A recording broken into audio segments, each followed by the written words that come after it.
Welcome to exam fun. दोस्तों आज हम आपको बताने वाले हैं कि बेसिक कॉन्सेप्ट ऑफ सर्किल यानी वृत्त का बेसिक जानकारी। ठीक है, आप मेरे साथ बने रहिए। आपको हम 100% श्योर कहते हैं कि आपको वृत्त का सारा कॉन्सेप्ट यहाँ पे मिल जाएगा। ठीक है, तो सबसे पहले हम लोग जान लेते हैं कि ये वृत्त क्या होता है।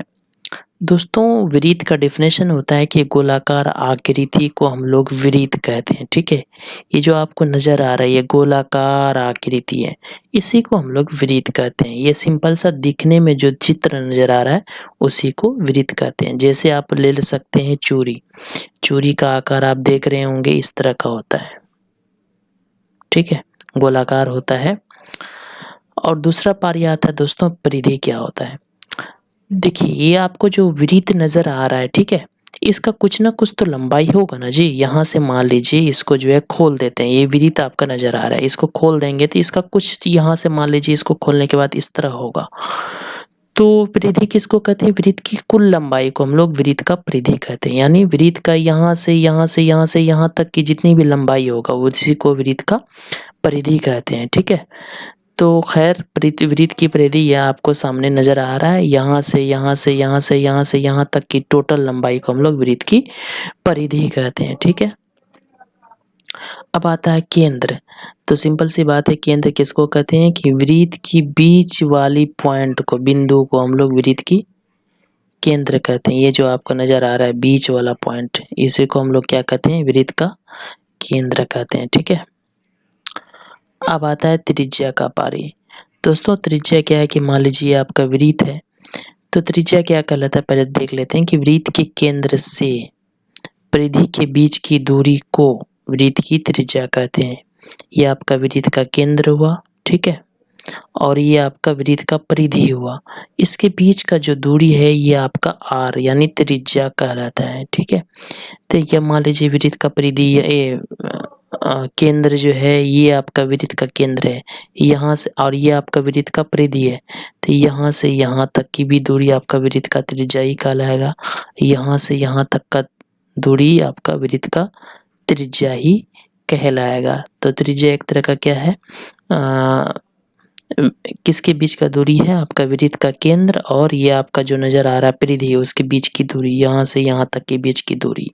ठीक है, दूसरे शब्दों में ये भी कह सकते हैं कि वृत्त का जो त्रिज्या है दोस्तों, अब दूसरे शब्दों में ये भी कह सकते हैं कि वृत्त का त्रिज्या क्या है? एक तरह का रेखाखंड। देखिए वृत्त का केंद्र ये आपका केंद्र हुआ, ये आपका वृत्त का परिधि हुआ, ये दोनों के बीच की दूरी को ये हम लोग कहते हैं वृत्त का त्रिज्या। ये भी बोल सकते हैं कि एक ऐसा रेखाखंड है जिसका अंत बिंदु, ये देखिए यहाँ एक अंत बिंदु है, यहाँ एक अंत बिंदु है, दोनों का अंत बिंदु कहाँ है? एक वृत्त का परिधि पर हो और दूसरा एक वृत्त का केंद्र पे हो, उसी को वृत्त का त्रिज्या कहते हैं। अब आता है दोस्तों वृत्त का व्यास किसको कहते हैं। ठीक है, तो एक ऐसा रेखाखंड जिसका दोनों अंत बिंदु, समझ लेते हैं अंत बिंदु क्या होता है। अंत बिंदु का मतलब रेखाखंड, जैसे मान लीजिए रेखाखंड है, इसका अंत बिंदु ये कोई यहाँ पे है, ये कोई यहाँ पे है, दो गो अंत बिंदु है। तो ये क्या कह रहा है कि एक ऐसा रेखाखंड जिसका दोनों अंत बिंदु वृत्त के परिधि पर हो, ठीक है, साथ ही जो वृत्त के केंद्र से होकर गुजरे उसी रेखाखंड को हम लोग व्यास कहते हैं। ये कहना चाह रहा है कि एक ऐसा रेखाखंड है, देखिए ये आपका व्यास है, एक तरह का रेखाखंड है, ठीक है, जिसका अंत बिंदु कह रहा है क्या कहाँ पे हो? वृत्त का परिधि पर हो। तो ये देखिए ये आपका वृत्त का परिधि हुआ और इसका अंत बिंदु कहाँ? वृत्त का परिधि भी ही है। एक मिनट दोस्तों, इसका जो इंक बदल देते हैं, कर देते हैं ब्लैक। इसका वृत्त का अंत बिंदु देखिए दोनों परिधि पे है, लेकिन कंडीशन क्या है कि ये केंद्र से होकर गुजरे, उसी रेखाखंड को हम लोग बोलते हैं व्यास। ठीक है, ये आपका यहाँ से यहाँ तक क्या कहलाता है? व्यास कहलाता है। व्यास दोस्तों और भी हो सकता है, देखिए यहाँ से लेंगे एक अंत बिंदु, इसको गुजारेंगे कहाँ से होकर? केंद्र से होकर, लेकिन इसका अंत बिंदु कहाँ होना चाहिए? वृत्त का केंद्र पे होना चाहिए। केंद्र और वृत्त का केंद्र से होकर गुजरना चाहिए, लेकिन अंत बिंदु वृत्त का परिधि पर होना चाहिए। ठीक है, तो उसी को हम लोग व्यास बोलते हैं। व्यास बहुत हो सकता है, यहाँ से ऐसे भी ये भी एक तरह का व्यास है, यहाँ से यहाँ तक ये भी एक तरह का व्यास है। एक चीज़ आप नज़र आते होंगे दोस्तों कि यहाँ देख सकते हैं कि ये आपका जो नज़र आ रहा है ये आपका जो है वृत्त का तो त्रिज्या है और ये भी आपका जो है वृत्त का त्रिज्या है।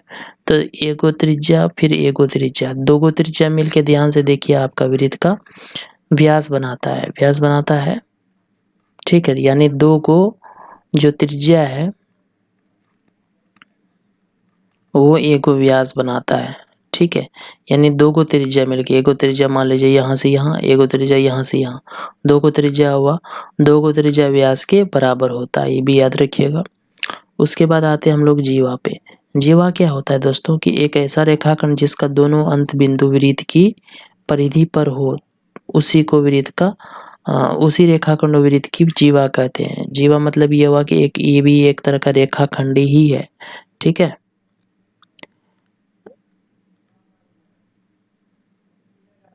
हाँ, एक तरह का ही एक रेखाखंड ही है, लेकिन जिसका अंत बिंदु कहाँ पे हो, वृत्त की दोनों अंत बिंदु परिधि पर हो, ठीक है। तो ध्यान से देखिए इसका अंत बिंदु परिधि पर ही है, इसी को हम लोग बोलते हैं वृत्त का जीवा। जीवा भी बहुत हो सकता है, ये देखिए यहाँ भी इसका अंत बिंदु जो है वृत्त का परिधि पर हो, इसको हम लोग बोलते हैं जीवा, ठीक है। ये आपका यहाँ से यहाँ भी हो सकता है, देखिए यहाँ से यहाँ तक ये भी आपका क्या हुआ, जीवा ही हुआ, ठीक है। इसी को हम लोग बोलते हैं जीवा। अब हम लोग आते हैं चाप पे। चाप किसको कहते हैं दोस्तों, कहता है कि वृत्त की किसी भी भाग को हम लोग वृत्त का चाप बोलते हैं।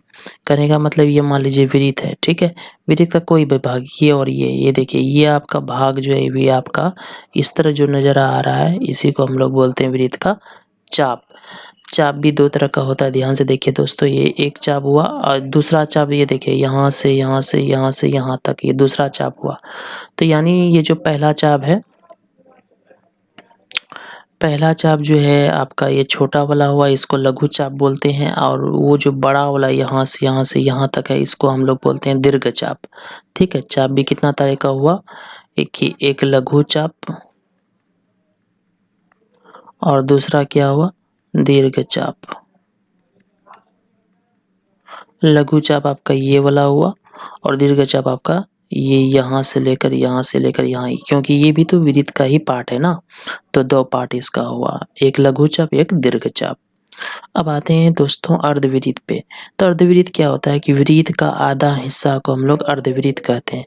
ये देखिए आपका जो है ये वृत्त है, ठीक है, सपोज दैट ये आपका वृत्त है। वृत्त का आधा वाला हिस्सा, ये जो आपका आधा वाला हिस्सा है, इसी को हम लोग बोलते हैं अर्धवृत्त। यानी ये ऐसे करके ये ऐसे करके ऐसे हो गया, ये आपका वृत्त का अर्धवृत्त हुआ, अर्धवृत्त हुआ। इसमें भी इधर भी आर होता है, इधर भी आर होता है, यानी यहाँ भी त्रिज्या यहाँ भी त्रिज्या, ये आपका व्यास कहलाता है, आपको पता ही है। तो ये आपका वृत्त का अर्धवृत्त का डिफिनेशन हुआ कि वृत्त का आधा हिस्सा को हम लोग अर्धवृत्त कहते हैं। तो दोस्तों उम्मीद करते हैं कि आपको जो है जो कॉन्सेप्ट ऑफ बेसिक कॉन्सेप्ट है सर्किल का, वो आपको अच्छे तरह से समझ में आ गया होगा। आप स्क्रीनशॉट इसका ले सकते हैं, इसका डेफिनेशन का, ठीक है। तो हमारे चैनल पे नए मेहमान हैं तो हमारे इस चैनल को सब्सक्राइब जरूर कर लें। Thanks for watching.